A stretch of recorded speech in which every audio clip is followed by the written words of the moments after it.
there aren't many things that keep you going, but there are some. Life, as hard as it is, strange as it is, easy as it is, greasy as it is, dropping you into an abyss of turmoil on a daily basis, this fiery will-o'-the-wisp sometimes gives you unexpected presents. Thing is, you just have to see them. Life gives you good lemons. You just need to find that right recipe for the lemonade. I remember my first present very well.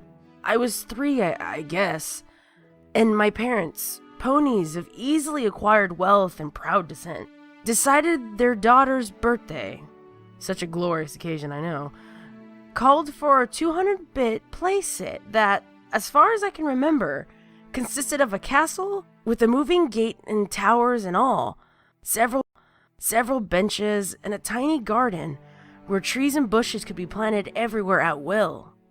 Of course, my parents didn't realize that I was too young to play with tiny items like that, by most standards. But what they also bought me, as a support gift, was this wonderful doll.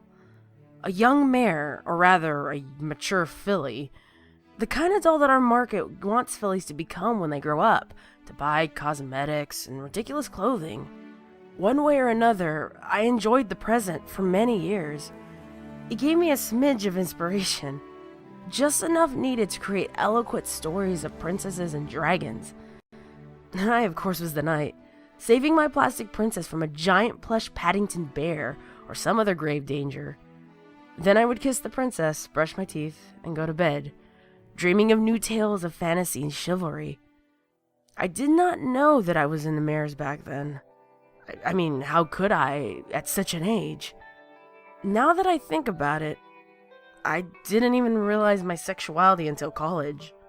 But, crazy as it might sound, when the ponies surrounding me were fucking around, I was actually studying. And I wouldn't have it any other way.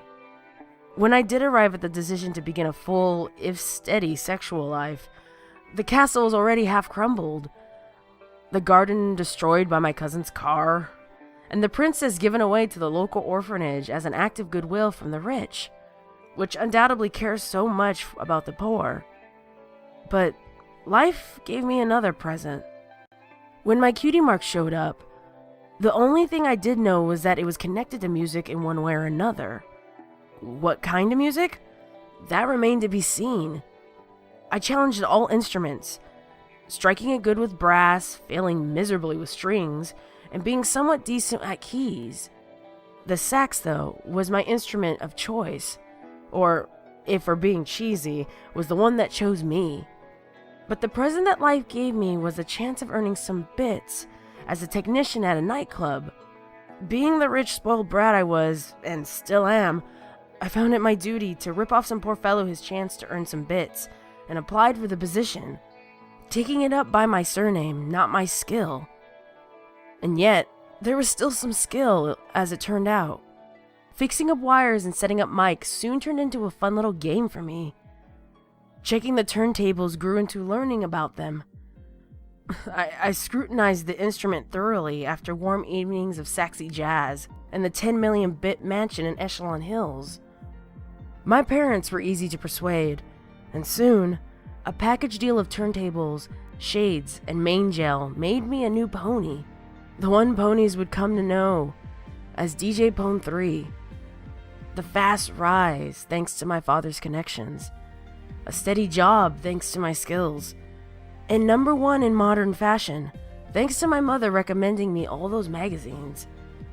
I really can't complain. My parents made me a name, and I've done everything to keep it up. I did, as it should be, and thanking me for sticking to tradition instead of succumbing to youthful rebellion. Life gifted me another present.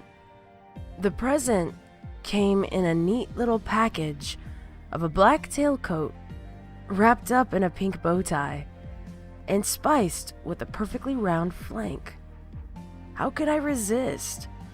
And tell me, how could I not approach her after the gig? the only visitor in such a particular outfit. We talked. Likely story, I know. Tired after a concert, dropped by the nearest bar. Jibba this, jibba that. A few drinks, and then a few more. How could we not get drunk? And how, tell me, could we not end up exchanging numbers after that? The days of wine and roses followed. Happy walks in the moonlight, tea drinking in her living room, under the stern gaze of Beethoven staring at us from a portrait, and romantic dates at classy restaurants, and the fun dinners at burger joints. It was all so perfect. And the wine and roses, of course, were there too, as soon as we decided to start dating. That present was the sweetest one. There were arguments, of course. Every argument, I think, too, can be considered a present. The damage dealt is nullified by the precious experience received, nourishing that experience. Keeping in mind, though, changes absolutely nothing. You'll end up none the wiser, and there will still be arguments. But sometimes you look back and see that after all these quarrels, you're still together.